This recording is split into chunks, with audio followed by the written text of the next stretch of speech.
Senhoras e senhores, vamos dar início ao próximo painel. Europa, protestos e reorientação das políticas agrícolas e comerciais.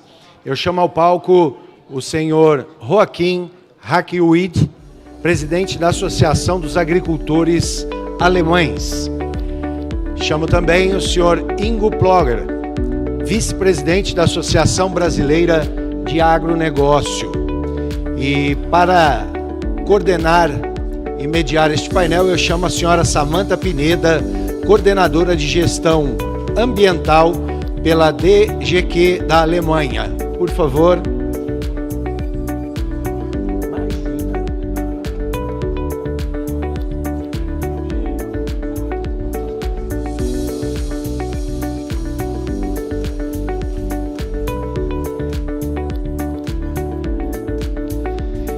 Peço que, por favor, todos ocupem os seus lugares, pois daremos início a este painel neste momento com a palavra, senhora Samantha Pineda. Obrigada. Boa tarde a todos. Olha meu desafio aqui, gente. I speak in Portuguese, ok? Ok. Eu tô aprendendo a falar inglês com ele está aprendendo a falar inglês comigo, mas graças a Deus o Ingo fala alemão aqui no meio dos dois. Gente, boa tarde a todos. Esse painel é um desafio, porque é um painel que vai falar a respeito dos protestos que nós vimos pela Europa inteira, dos produtores europeus. Começou na Holanda, se vocês estão lembrados, com aquela questão do desgaste do solo, né, lá no final do ano de 22. E em 23, um reflexo do Green Deal, que é o Acordo Verde lá da Europa, provocou esses protestos todos lá, em vários países diferentes e por vários motivos diferentes. O Green Deal é o acordo que quer tornar ok? I'm waiting for... Ok, I'm waiting for you. Tradução, tudo certo? Posso continuar falando português, que ele vai me ouvir em inglês?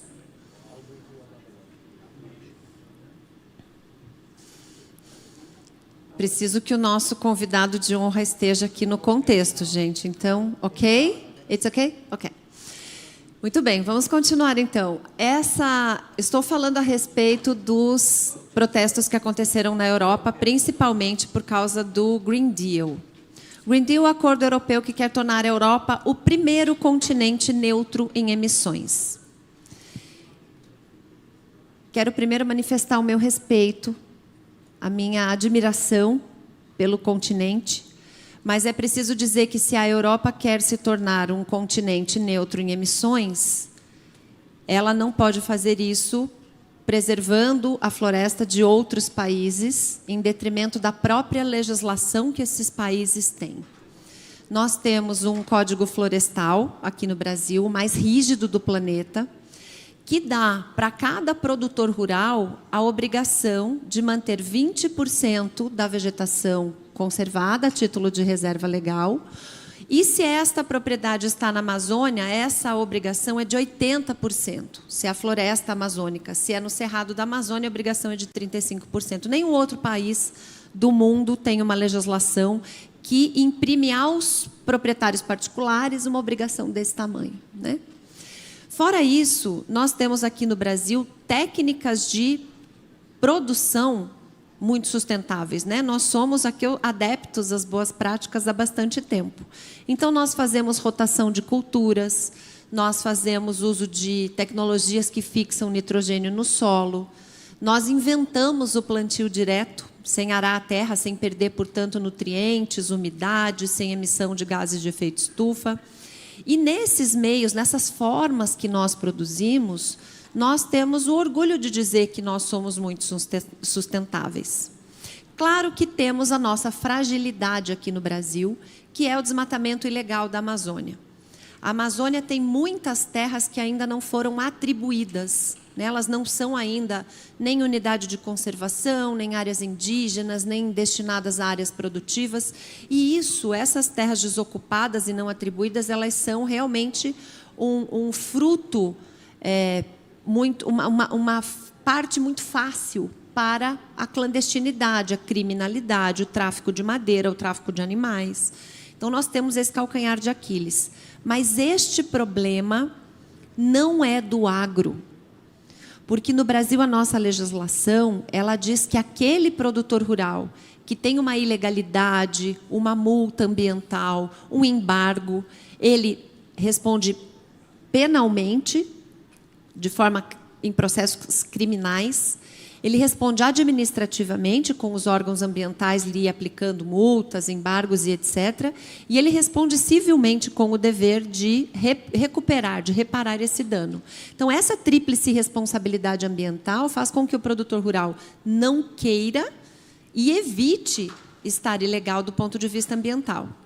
Fora tudo isso que pode acontecer, esse produtor rural também não consegue vender o seu produto. Além da responsabilidade ambiental aqui no Brasil ter 3 consequências imediatas, ela também é uma responsabilidade solidária. O que é isso? Todos os elos da cadeia são responsabilizados pelo dano ambiental. Desde o vendedor da semente, da muda, do pesticida, do insumo, até o que transporta, o que compra e o que vende.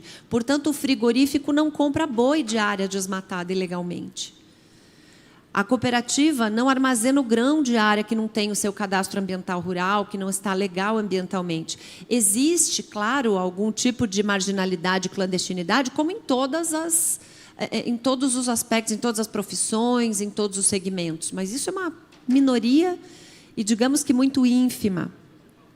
Então, quando o Green Deal veio, com a força que veio, a lei antidesmatamento, dizer que não compraria do Brasil nenhum produto que viesse de área desmatada depois de 2020, sendo que o nosso Código Florestal permite conversão de área de vegetação nativa em área de produção de comida, e nós aqui estamos num evento que fala de segurança alimentar, que fala de uma dor mundial, que o Brasil tem um dever humanitário de ajudar a sanar, nós precisamos olhar para isso com os olhos do equilíbrio, com os olhos do bom senso. É com base nesse panorama que eu gostaria de ouvir, então, o meu convidado, porque depois que aconteceram os protestos na Europa com relação ao mínimo que iriam exigir daqueles produtores, que seria 4% de um pousio, uma espécie da nossa reserva legal aqui que começa em 20%, que seria, por exemplo, tirar o subsídio do diesel, que é um combustível fóssil e que, sim, é bem emissor de efeito estufa.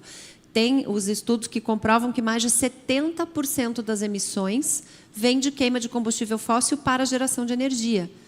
E aí nós estamos indo direto na questão do carvão, do gás e do petróleo. Para tirar o subsídio do diesel, o produtor se sentiu onerado. E foi esse o motivo, por exemplo, dos franceses irem para a rua. Os alemães foram por conta dos 4% que deveriam deixar de pousio, a sua espécie de reserva legal. E o que o Parlamento Europeu fez, então? Adiou a entrada em vigor dessas leis para os europeus. Enquanto que, para o Brasil, no dia 1º de janeiro de 2025, 7 cadeias produtivas, café, cacau, madeira, soja, óleo de palma, borracha, não vão poder entrar na Europa se vierem de áreas desmatadas, mesmo que com autorização, mesmo que legalmente, que forem daqui para a Europa. Como nós podemos conciliar os nossos interesses em produção de energia limpa, em produção de alimento, em garantir segurança alimentar para o planeta, cuidar do meio ambiente, usar a tecnologia, mas trabalhar juntos? Acho que esse é o grande desafio. E assim eu passo a palavra para o nosso convidado, Joaquim, por favor. Samantha, thank you for your introduction and for your comments on European policy. Thank you for being invited here. It's a great pleasure for me to present the political and agri-political situation that's in Europe. I'm not a politician. I'm a farmer and I'm producing cereals, sugar beets, vegetables, and also grapes for a cooperative. And since 2012, I'm president of the German Farmers Union. And between 2017 and 2020, I was president of COPA, the European umbrella organization of 60 national farming unions all over Europe. As Samantha mentioned, there has been a lot of protests end of last year and beginning of this year all over Europe. Protests started in Germany in front of Christmas. Firstly, I would like to say that farming organizations in Europe are supporting the goals of a Green Deal, of farm to fork. We want to reduce our emissions. The question is, are we able to produce in a neutral way? That's the question. But we want to reduce. We want to produce in a more sustainable way. We want to strengthen biodiversity. Animal welfare is important for us. And during the whole day, I had a feeling that here at this conference, there is another mindset that we have if there are conferences in Europe, especially in Brussels or Berlin. Here in Sao Paulo, you are talking about how to feed the world. You are talking about the issue of food security. You are talking about how to combat hunger. 800 million people are still on hunger. And in Europe, if there is a conference, a political conference, agri-political conference, there are discussions about nutrition, how to reduce meat, for example, how to reduce the livestock, because from their position, livestock and animal production is bad to the climate. Today, I had some thoughts. We are living a bit in different worlds. If I take a look back to the last 10 years in Europe, we have few new legislations, regulations, for example, sustainable use regulation, without a proper impact assessment. If we would implement this SUR, that would mean minus 10 to 15% in food production. Nature restoration law, 10% of arable farmland should be set aside. Industrial emission directive, for example, if you have are producing milk with 150 cows, you have to calculate your emissions. And if you want to invest in a new stable, you have to make a calculation, costs about 30 to 35,000 euros.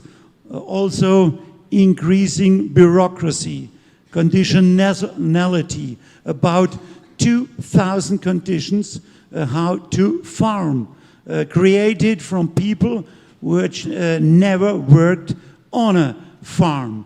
And this, at the end, there's a strong dissatisfaction among farmers all over Europe. Frankly spoken, they are fed up with this agricultural policy. Why? Because this way of policy is impractical. We cannot implement on in our farms, as I mentioned before, SUR, Nature Restoration Law. And one of the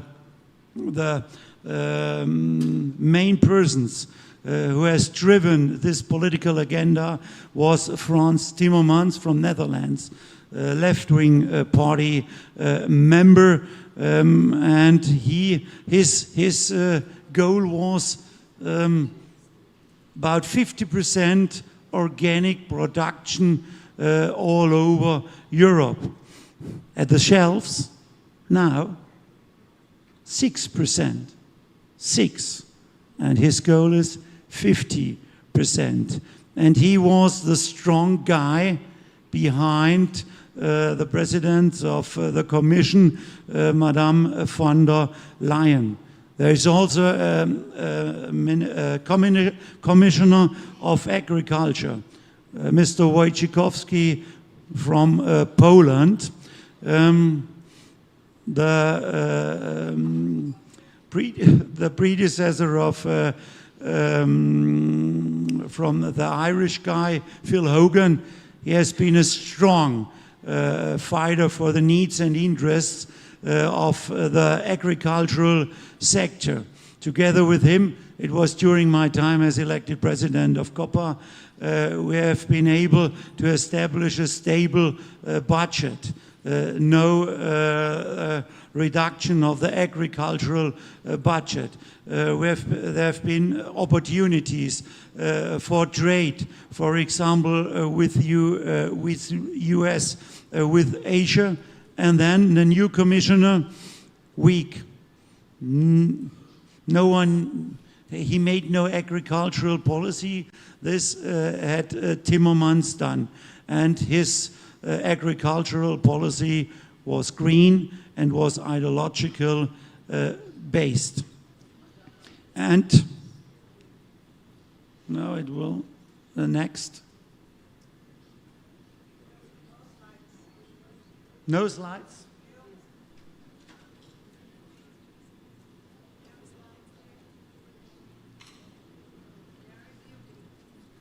Okay. There are no slides, then I will go on. Coming back to the situation in Germany, as I mentioned before, the German farmers are fed up of this EU requirement and EU regulations and legislation. And then in front of Christmas, there was a proposal from the so-called traffic coalition. It's built up from the Social Democrats, the Greens, and the liberals. Normally, they cannot collaborate. The positions from the Greens are there, and from the liberals in the opposite. But they built up a coalition, the traffic coalition, the new government, and they made a proposal, withdraw implementation of a new tax for our, okay.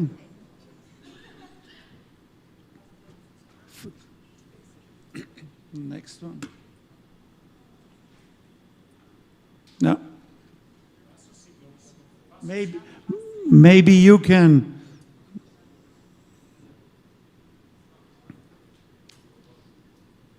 Okay. The proposal, implementation of a new tax for our heavy machinery, €500 million costs for the farming sector, and on the other hand, a cut of the payback of taxes for diesel. Also €500 million a year. In some summarized €1 billion a year, and that was too much, really too much. We said that was too much. Enough is enough. We went to the streets And we went also to the streets because we have higher standards than in the EU. For example, glyphosate, there's been a prolongation for the next 10 years in the EU. And now our Minister of Agriculture is from the Greens. He wants to ban the use of glyphosate in Germany. How to make farming systems without a plow. It's not possible. And so we decided we should go to the street. First mass rally, 3 days of preparation, and then we have been there in Berlin with 10,000 protesters, 3,000 tractors. And then I announced protest action week from 8 to 12 January. More than 1,000 demonstrations all over Germany. 8th of January, more than 100,000 tractors on German streets. Second mass rally. This is the first mass rally in December. The man with a blue coat is the Minister of Agriculture. And these are some impressions. TV. We have been everywhere in the media for 1 month. And we changed the agricultural policy. That was the second mass rally in Berlin. 30,000 protesters, 10,000 tractors. But I announced, please let your tractors on your farms. If I didn't do this, 50,000, 80,000 tractors would have driven to Berlin. And at the end, we changed the political agricultural agenda in Berlin and in Brussels, because our colleagues from all over Europe, Italy, as you mentioned before, France, Romania, Spain, they also went to the streets. We had discussions with our Chancellor Olaf Scholz, with the chair of the Christian Social Union, with some prime ministers from Bundesländer, exchange with my colleagues from other farmers' unions in Europe, and also again with the Minister of Agriculture. At the end, complete withdrawal of initial plan to cancel tax exemption for heavy-duty vehicles, phasing out of agricultural diesel over 3 years. And that means there's a possibility, because we have upcoming elections in autumn 2025, that we will get a prolongation if there will be a change in the government. And what a main issue is, 80% of the people supported us. 70% people are living in the cities, and 90% are living at the landscape. And that, for me personal, it was the most positive issue, the support, because they know that food security is very important. Food security is a pillar of political and social stability. They know that farming families have to be a future, a good economic future, and we have their support. And because of this, now we have changed the political situation, especially in Europe.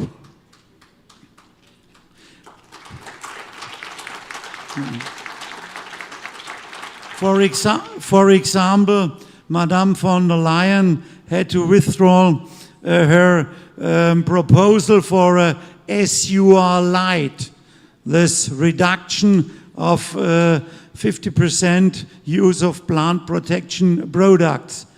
if you want to produce a healthy food, if you want to save your yield, whether you are producing conventional or organic, you have to use plant protection products. Withdrawal of SUR, withdrawal of 4% set aside, increased flexibility in the implementation of CAP requirements like crop rotation, for example, and you started a strategic dialogue for future of agriculture.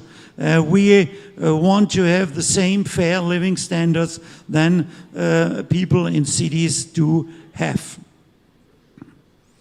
What's our point of view? We have to change the agricultural policy. We have to create a science-based agricultural policy. We have to be able to use new techniques like CRISPR-Cas, for example, like precision farming, and so on. These new techniques are kinds of the solution in the challenge of climate change, for example. And we hope that there will be another European Parliament after the elections that will happen on 9th of June. But there's a risk, maybe strengthening of the right-wing parties, and they are a bit against Europe. Some of them are against trade, against treatments, and we are in favor. We are Europeans, we are thinking European, and we are open for fair, free trade agreements. What we want to have, what is necessary, a strong agriculture commissioner, as Phil Hogan has been. And we have to have a revision of the CAP. And from our perspective, ensuring competitiveness of domestic agricultural production is important, because we lost competitiveness and we are losing production volume. For example, between 2013 and 2023, 7.2 million pigs less than 10 years before. A huge decrease, but on the other hand, an increase in Spain, about 9 million pigs. Coming to trade relations, as I mentioned before, we are open for trade agreements, but frankly spoken, we are a bit critical to Mercosur treatment, because our main question is, and a lot of farmers all over Europe have concerns, can we compete with Brazilian farmers, with Brazilian commercial farmers? Because in Europe we have small scale farms, not in each part of Europe. In the former eastern part of Europe we have also big scale farms with 2,000, 5,000 hectares, but not 50,000 hectares like in Ukraine. And where I'm from, the average of a farm is 85 hectares, not more. And because of this, the question, our main question is, can we compete? And what we have to discuss is the standards. What standards should we implement? And we have to talk about this. And we have to collaborate from our perspective. And yes, back geht's nochmal zurück. And that's also why I'm here. I want to collaborate. We want to collaborate with colleagues from all over the world to find solutions how to feed the world, how to combat hunger, how to enable a more sustainable way, to foster a more sustainable way of agricultural production.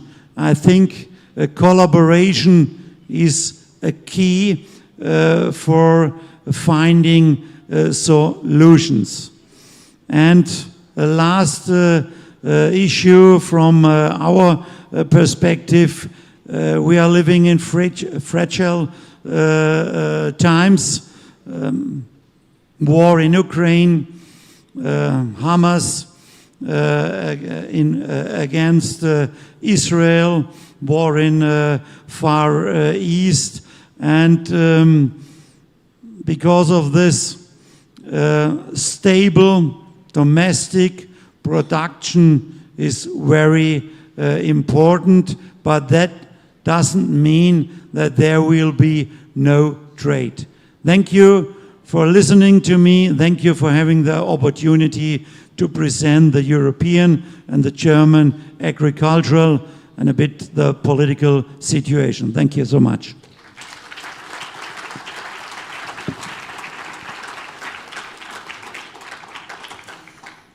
Muito obrigada por trazer para nós o lado de que também há problemas lá difíceis de resolver, né, Ingo? Como nós vamos... Porque a pergunta dele é muito clara. Como é que a gente vai competir? A Europa, a agricultura da Europa representa 1,5% do PIB. Nós aqui, 27%. Nós produzimos em 9% do nosso território com agricultura. Tem 20% ainda de pastagens que podem ser otimizadas para que a gente produza mais. Se nós levarmos essa discussão, e eles foram para a rua com essa competitividade no sentido de ser 1,5% do PIB, e foram atendidos. Mas a pergunta é muito genuína. Como que a gente vai competir? Como é que eles vão competir? E se não tiver, se a gente falar do ponto de vista mercadológico, se essa competição não for possível, como que a gente vai conviver? Ingo, por gentileza, com a sua experiência de mundo e de agricultura, traga para nós uma possível contemporização. Solução nós não vamos apresentar, mas a gente precisa falar de mudança climática, de transição energética e do problema da fome, tentando fazer isso tudo trabalhar junto, né? Muito obrigado, Samantha. Eu estou muito impactado com o que eu estou vivenciando aqui. Eu sou muito grato ao Aldo Ribeiro, que nos tem convidado, e tem convidado essas excelências para um tema, que é fome no mundo. E o Joachim colocou um tema no seu contexto, que eu, em primeiro momento, que a Samantha também colocou, Joachim, nós, aqui da América Latina democrática, temos uma profunda admiração por aquilo que a Europa conquistou como União Europeia. Na história da humanidade, essa Europa tão diversificada só esteve sempre unida por guerras e por conquistas. E pela primeira vez na história ela se conquistou na sua unidade pela paz e pela democracia. Isso é um valor para a humanidade incrível. Isso a gente tem que referenciar. E é dentro desse contexto que eu quero fazer as minhas considerações. Em segundo lugar, às vezes que eu estive em Bruxelas, eu sempre fiquei muito impressionado quando estávamos num debate, o Aldo lembra disto, no ministro, você tinha quase 20 cabines de traduções. E a gente percebeu que os colaboradores da União Europeia, a cada dia, negociam entre si seus regulamentos. Então, o grego está brigando com o português, que está brigando com o francês, que está brigando com o italiano, e, no final do dia, eles têm que ter um consenso. Então, o consenso construído na União Europeia é diário. E esses profissionais são profissionais de consensos, difíceis, culturalmente diferenciados. E daí, esta União Europeia, Samantha, ela se tornou a maior exportadora de conceitos e de regras do mundo. É desta lógica que nasceu isso. Tenho um profundo respeito por aquilo que eles fazem. E acompanhei, desde 99, as negociações Mercosul-União Europeia, com o Christian e com os colegas, onde a gente percebia que a nossa contraparte sempre estava 2 passos à frente, porque culturalmente ele já sabia das diferenças culturais que nós tínhamos, e não tínhamos muitas, né? O Marcelo comentou isso, não temos muitas, mas mesmo assim essa é a vantagem europeia. E é uma vantagem, Joachim, que vocês não podem perder, vocês não devem perder, a tolerância e os valores que vocês respeitam uns aos outros. Agora, quando vocês entraram numa negociação para a mudança climática, e foi na noite de Natal que vocês construíram um consenso do Green Deal, esse Green Deal foi para conquistar metas comuns para a COP26.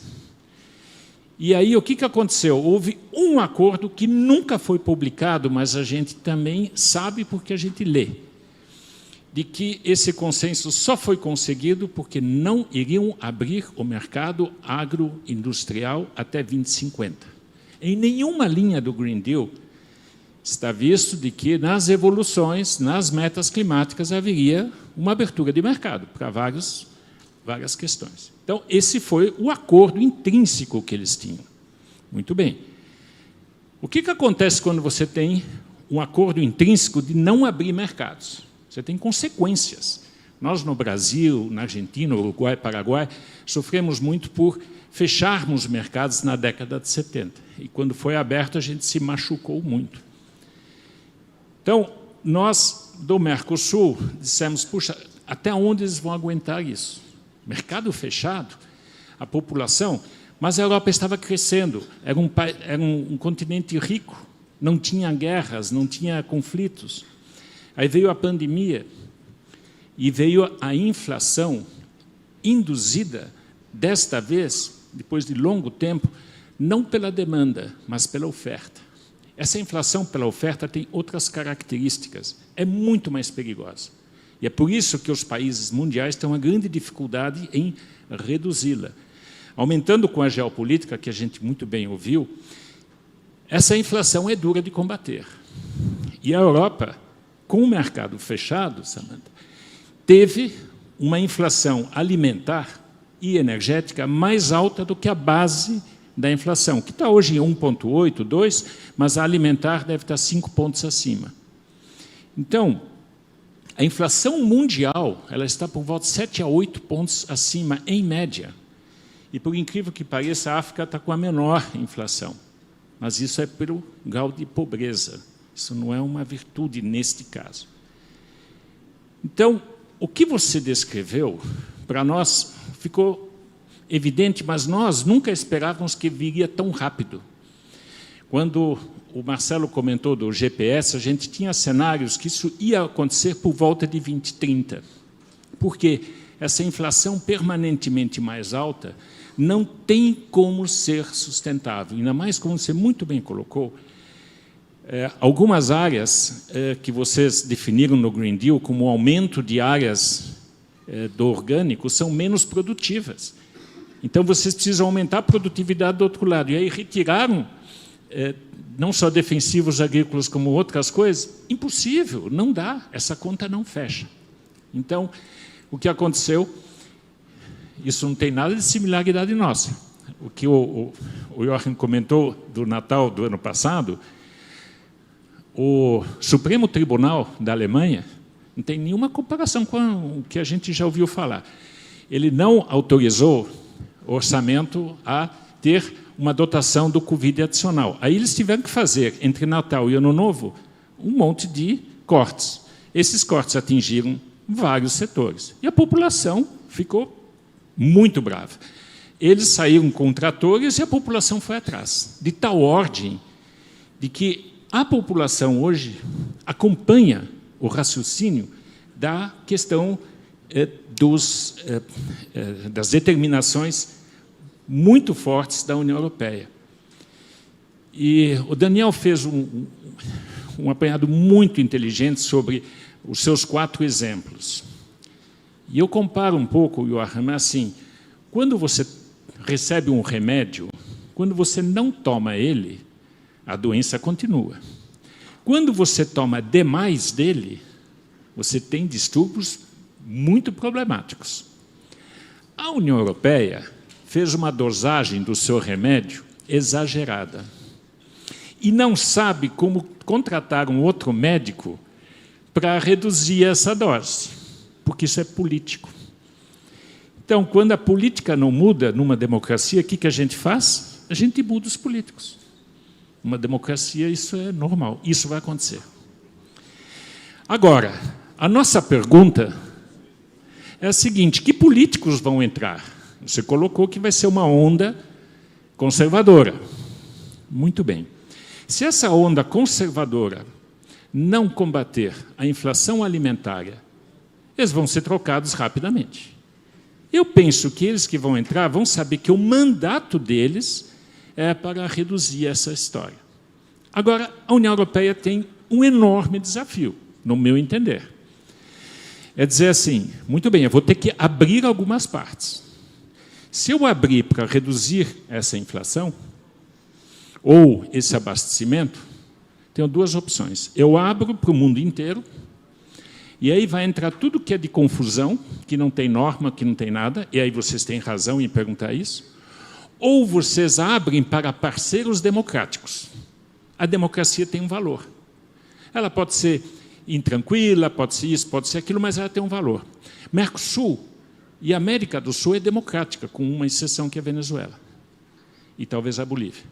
Mas todos os outros são democráticos. Então, vocês têm a preferência de negociar com democratas e dizer, não vai ser fácil. Não, não é. Nós não somos fáceis para negociar, a gente é duro.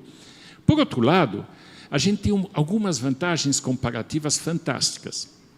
E é aí que nós temos que trabalhar num plano de 5 anos, porque o mandato do parlamento é de 5 anos, para dizer, olha, por que vocês não importam o etanol? O etanol é fácil. Vocês, na Europa, por que não podem produzir etanol ou biodiesel? Por causa do land use, isso que foi muito bem explicado nos painéis anteriores. Ora, abre. Aí você vai dizer, tudo bem, mas eu vou produzir menos açúcar. Vai faltar açúcar no mundo com Índia, Brasil exportando? Não, não tem problema. Qual é o problema de açúcar? Tem todo dia alguém batendo na porta da União Europeia querendo exportar produtos. Aí os franceses começaram a inventar uma nova coisa, que é soberania alimentar. Quando nós colocávamos nos acordos Mercosul, União Europeia, o termo soberania, eles diziam, não pode porque isso é protecionismo. Agora, soberania alimentar pode. Então, eles não querem. Os italianos começaram com isso agora também. Então, vamos ter que ter um mindset de soberania alimentar, que é uma mentira, porque todo dia tem alguém batendo na porta da União Europeia querendo exportar. Então, para vocês, o desafio de abrirem seu mercado, ele é muito baixo. Sabe por quê? Porque vocês são muito competitivos em produtos especiais. E é onde vocês são muito bons. Nós importamos isso aqui. Se você for para um supermercado aqui, você vai ver produtos franceses, alemães, italianos, queijos, vinhos, o que você quiser. Mas você não vai encontrar na Europa um chocolate brasileiro, porque é proibido exportar. Não é que tem cota, não pode. Você não vai ver na gôndola brasileira, alemã, um café, Nescafé brasileiro. Porque nós só podemos exportar o grão, porque a transformação do grão em produto industrializado é uma prerrogativa dos produtores europeus. Nesse caso, desculpe, especialmente alemães. Então, tem que abrir, não adianta. Então, essa parte de abrir, e a negociação aí está, acho que nós temos um potencial gigantesco de fazermos isso, vocês têm tecnologia, e é um pouco assim, dizer assim, puxa, nós não conseguimos competir com vocês. Nós também não conseguimos competir com a Mercedes e a BMW. Então, é fair play. Os mercados têm que estar abertos. Agora, volto à fome, porque esse é o tema, Samantha, que eu quero colocar aqui.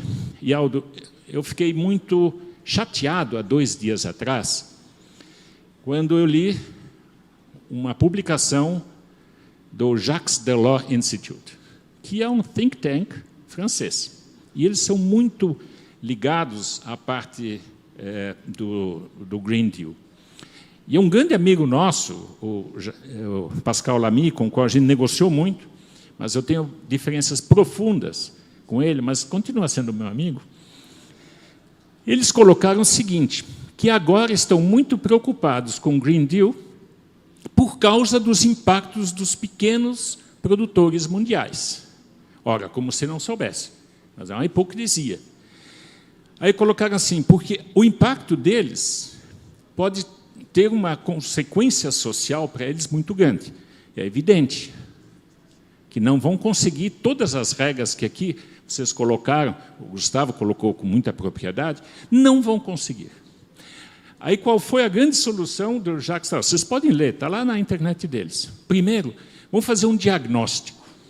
Um diagnóstico deve ser europeu, que o nosso não vale. Então vai demorar 2 anos. Aí, o segundo passo são ofertas de tecnologias e de assessoramentos para poderem dar competitividade. Deve demorar mais uns 3 anos. Até lá, a metade deles já não mais vende nada para a Europa, porque não aguenta.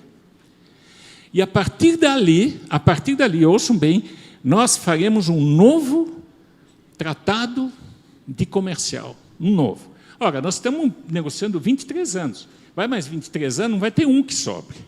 Então, uma hipocrisia muito forte. O Green Deal, do jeito como está, da maneira como está colocado, aumenta a fome no mundo, sim.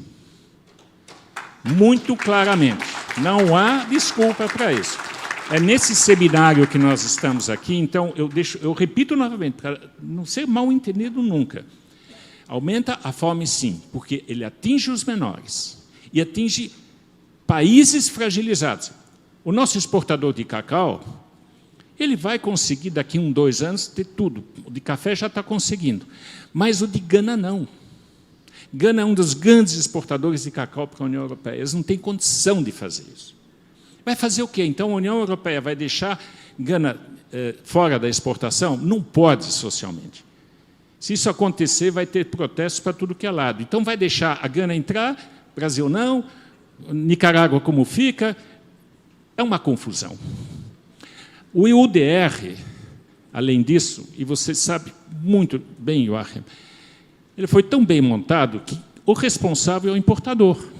Então, não é a União Europeia. O importador que tem a responsabilidade. Digamos que nós 3 fôssemos importadores de carne.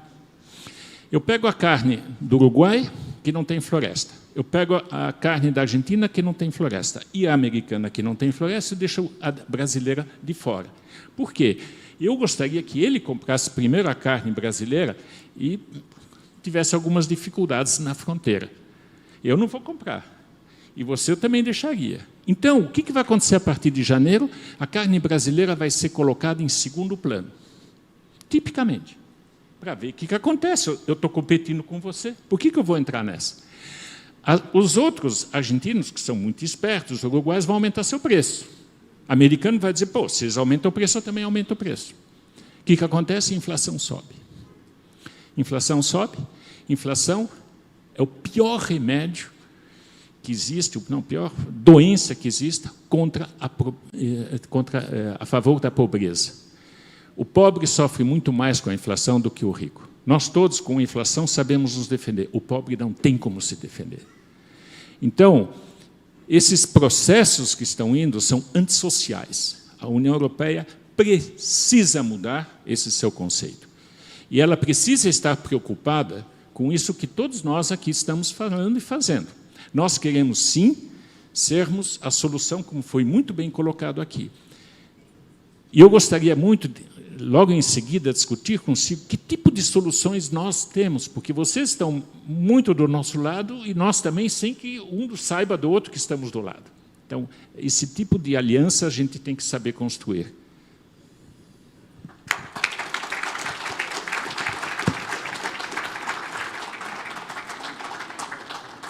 Joachim, eu tenho certeza de que você está ansioso para responder várias provocações do Ingo, mas eu quero colocar só mais uma pimentinha. Do ponto de vista jurídico, nós temos uma lei aprovada pelo Parlamento Europeu. Aprovada. Por mais que haja a substituição do Parlamento agora em julho, essa lei aprovada vai entrar em vigor em janeiro. Existe uma movimentação do Brasil de levar para a OMC um pedido de adiar a entrada em vigor dessa legislação, mas aí era preciso, no processo legislativo do Parlamento Europeu, que houvesse manifestação de cada um dos 27 membros da União Europeia. Você entende possível que haja, diante de toda essa análise, principalmente de impacto social, alguma flexibilização por parte do Parlamento?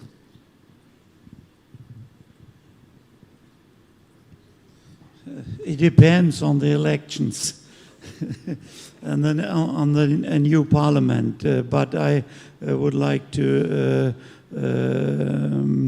make some comments on what you have said. It wasn't a provocation for me. It was the perspective of South America. And I think we have to make differences. NGO politics, NGO agricultural policy, colleagues, if I meet colleagues from developing countries, from Africa, they often say the NGOs are trying to keep us poor, and they are right. They are right. But there's a difference between these countries and Europe. In Europe, the situation will be changed because there's a decrease in industry, no surplus in GDP. But in these days, Europe is strong enough to support poorer people. And in Europe, the question, it will change maybe in 10 years. But the question is not, can I buy the next bread or a sausage? Because only, and I know the German figures, it's about 12 or 13%. It has been 10%. And because of the inflation, now it's 12 to 13% of the income you have to use for buying food, not more. And food prices are not a topic in the political agenda. The topic is immigration, the immigration since 2015, the immigration from people from Ukraine and the support that government gives them. If you are from Ukraine and you have 2 or 3 children, support is round about more than 4,000 euros a month. If you go to work and you want to have 4,000 euros netto, you have to earn round about 7,000 euros. And that's a topic. And that's a topic for the upcoming elections all over Europe and especially in Germany. And there are a lot of political risk. It's not the food price. It will maybe change, but the situation is a bit different that you mentioned.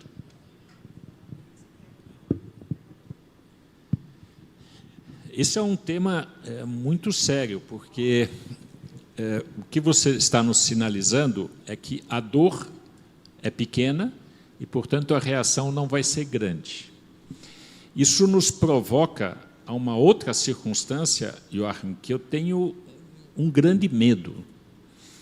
No Parlamento brasileiro está em andamento, muito rápido, um projeto de lei 2088, que diz o seguinte: para os países, ou os grupos de países, que fizerem restrições por considerações ambientais, o governo brasileiro estará autorizado a espelhar essas mesmas condições a estas exigências. O que vai acontecer? A Romênia está tendo desmatamentos ilegais. Isso dá para ler na internet. Essa madeira vai para a Itália e são produzidos Europallets. Esses Europallets vão ter produtos químicos, peças, um monte de coisa que a Europa exporta para o Mercosul. Aí o Mercosul abre um container no dia 30 de janeiro e diz assim, essa madeira veio de onde? Eu falo, não tenho a menor ideia. Ah, bom, então me dê a sua certificação, como você me exige, de que isso não foi usado de florestas nativas europeias. E esse container vai ficar preso. Isso vai ter uma repercussão imediata lá. Então, a dor não vai ser dos 12%, de repente vai ser dos outros 80%, que é indústria, serviço, um monte de coisa que está lá em cima. Aí vem um outro container com azeite. O azeite é colhido e alguém diz assim, vem cá, vocês estão usando mão de obra de imigrantes ilegais?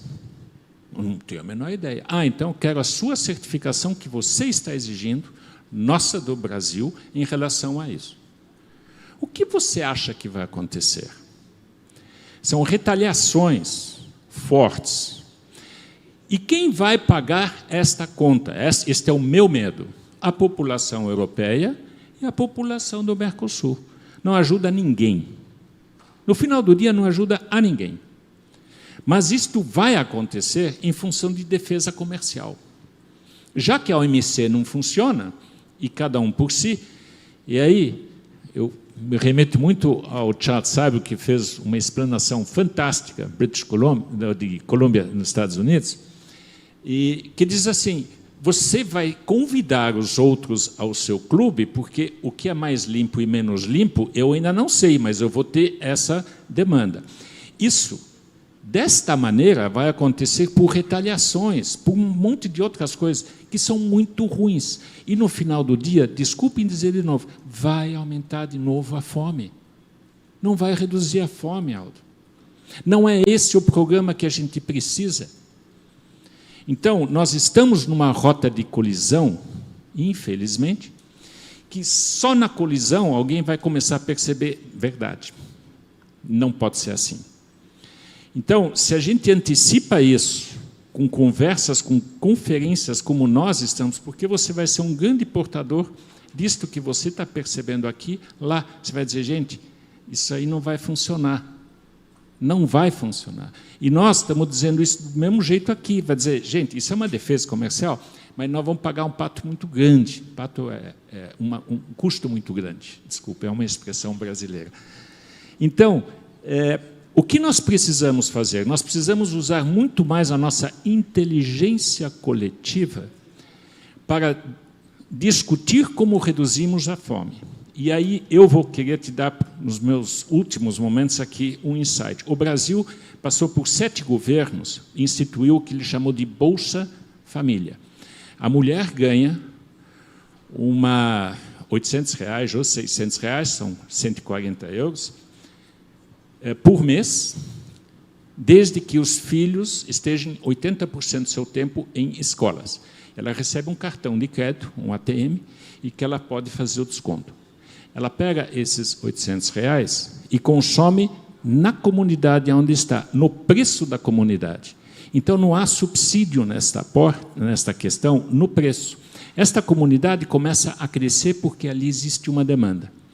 No Nordeste, onde tivemos o maior índice disso, nos últimos 10 anos, o PIB do Nordeste cresceu 1 a 2% acima do PIB geral brasileiro.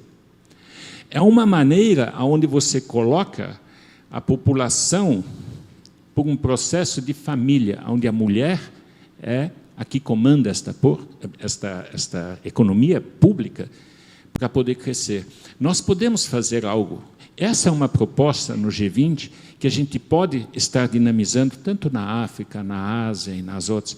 Nós temos cooperativas de crédito hoje, junto no interior do Brasil, que estão fazendo um trabalho social incrível. São privadas, são pequenos produtores de crédito que colocam crédito, recebem e fazem. Então, existem vários modelos, esses nós precisamos nos aprofundar. É ali que está a solução.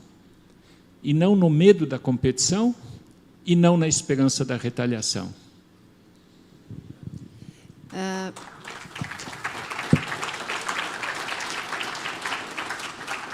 O projeto da reciprocidade, inclusive, o que me preocupa são os próximos passos do Green Deal, porque ele é implantado em etapas. A próxima é a taxação de produtos que emitem carbono.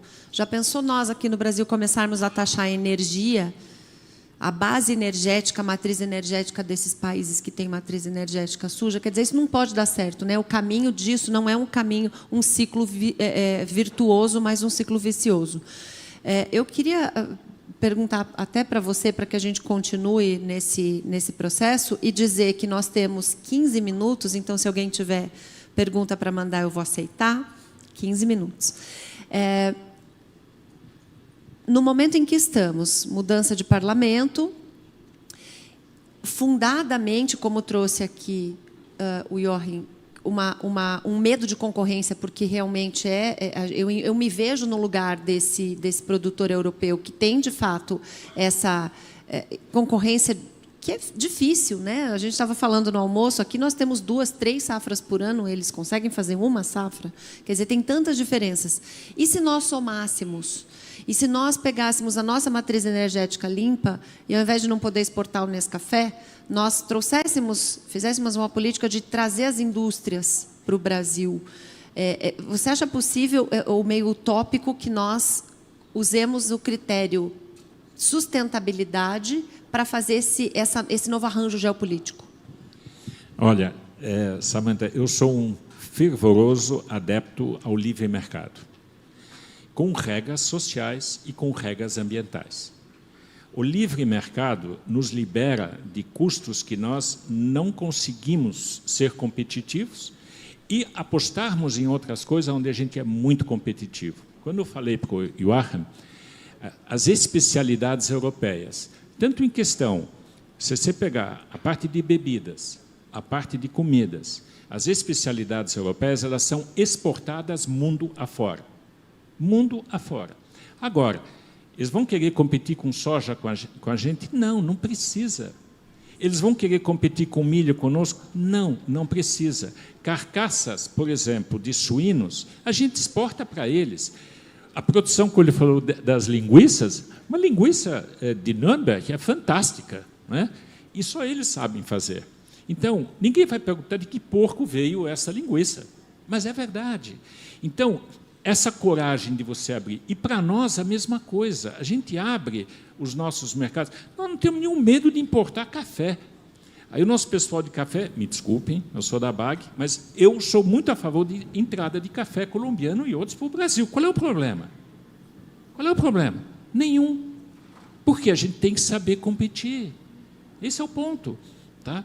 Que nem agora com arroz, como muito bem colocou aqui o Guilherme antes, sem problema nenhum. Deixa, nós temos o arroz aqui, deixa. As nossas importações, exportações que nós temos com a Argentina, Uruguai, estamos em competição, deixa. Nós vamos fazer onde nós somos melhores. E a Europa também. Ela vai reduzir o seu custo, ela vai ser melhor nessa parte. E sabe mais ainda, ela vai poder exportar maquinário, por exemplo, de queijo, de linguaçaria e outras coisas que nós precisamos aqui. Na AgriShow, a Alemanha esteve presente desta vez e foi, até pela primeira vez, colocou. A Itália tem um stand muito grande. Então, isso é cooperação. A competição entre a França e a Alemanha sempre foi muito ferrenha. Estão na Europa competindo e cresceram muito. Os dois cresceram. Então, a Europa é o melhor exemplo, onde você tem um mercado comum, todos competindo e crescendo. Essa, eu acho que é uma das saídas. Vamos, entre nós, empresários, como aqui foi colocado, conversar muito para termos boas opções para os próximos 5 anos. Eu acredito muito na tecnologia alemã, em produtos sofisticados da Alemanha ou da Europa, que nós gostaríamos de ter aqui, com até um preço melhor, e vocês terem os nossos. Joachim, você acha que a abertura de mercado e cada um na sua especialidade pode resolver esse problema da competição? Concorda com o Ingo? Discorda? Ou tem outro ponto de vista? Gente, é brasileiro, é o sistema brasileiro de recepcionar os europeus com carinho, mas a gente gosta dessa carta na mesa. Vamos tentar sair daqui com a solução do problema. As I mentioned before during my presentation, in these fragile times, from our perspective, own domestic production is very important because that guarantees social and political sustainability. And for example, in pharmacy, we are some products a net importer antibiotics, and Germany is one of it's not a rich country, but people normally have enough money to buy pharmacy products, but they can't because there are no, because the supply chain doesn't went well, and because of this, it's an argument also from all European farmers organizations. We have to stabilize our production at home because destabilization of the agricultural sector would be too risky from our perspective. And I agree, we have to put all the things on the table. I also can use an example about competitiveness. I'm a sugar beet grower in Germany. Yesterday I've been in São Martinho, sugar mill and ethanol factory, and in front of this I tried to get some information about the licenses to use plant protection products. For example, my colleagues from Brazil are allowed to use 40 different kinds of herbicides, I-17. The same in insecticides and fungicides. And we have to put these things also on the table. Energy. You have snow. Você tem neve. Yes, we have snow, and therefore I can go skiing in the Alps. But I will not joking anymore. Energy is more expensive in Europe. I think we have €1.80 for 1 liter fuel. It's about 10 miles, a third. I think 1/3 in Brazil, something like that. Our production costs are really higher. There's a minimum wage in Germany, €12.41 per hour. It's a mess. Because of this, a reduction of production of vegetables and fruits. We cannot compete with our colleagues in Spain because it's €6.50, something like that. But coming back to my main issue, from our perspective, political and also farmer side, we have to stabilize domestic production. That includes trade, but in these fragile times, to depend on trade, only on trade, that's from our perspective too risky. Ok, 2 minutos eu te dou, porque agora está acabando o nosso tempo. Menos do que isso. Joachim, não queira receber o nosso sistema de impostos. Então, se eu te der o nosso sistema de impostos e se te der o índice de juros que nós pagamos, você vai sair chorando do Brasil. Então, essas trocas são difíceis. Isso é uma coisa que todas as sociedades vão ter que supor, porque são opções individuais de cada um. Mas o comércio internacional, ele diz mais da justiça entre a possibilidade de fazer essas trocas. E como, eu vou dizer, liberal, nesse sentido responsável, eu prefiro o livre comércio do que ficar falando das benesses sociais que cada um está arcando. E um compromisso, esse nós dois precisamos sair daqui, é o combate à fome. Isso é inadmissível em qualquer lugar do mundo.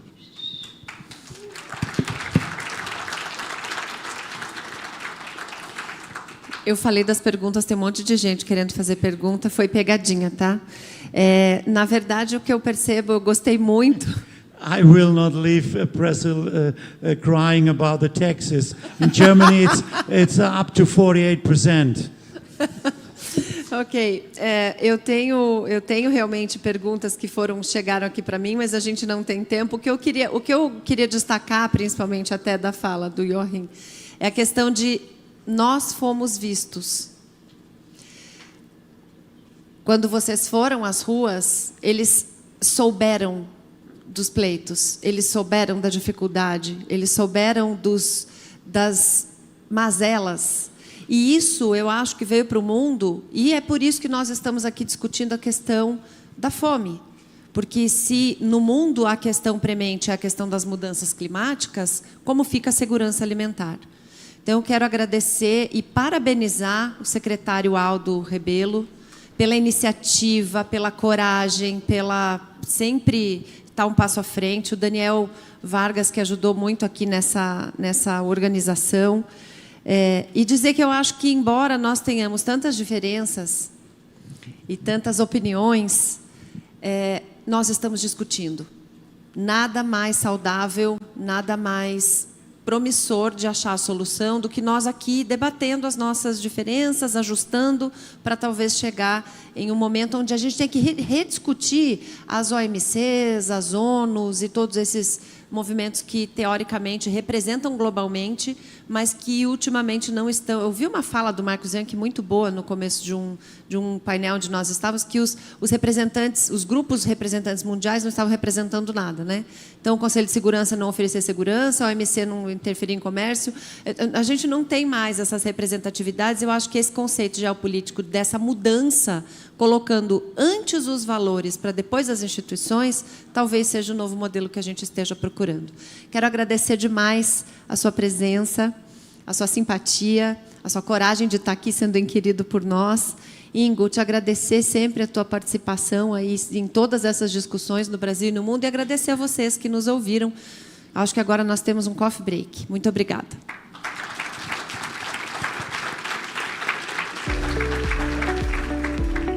Nós agradecemos a todos que participaram deste painel. Vamos fazer agora um breve intervalo para um coffee break e nos vemos em breve.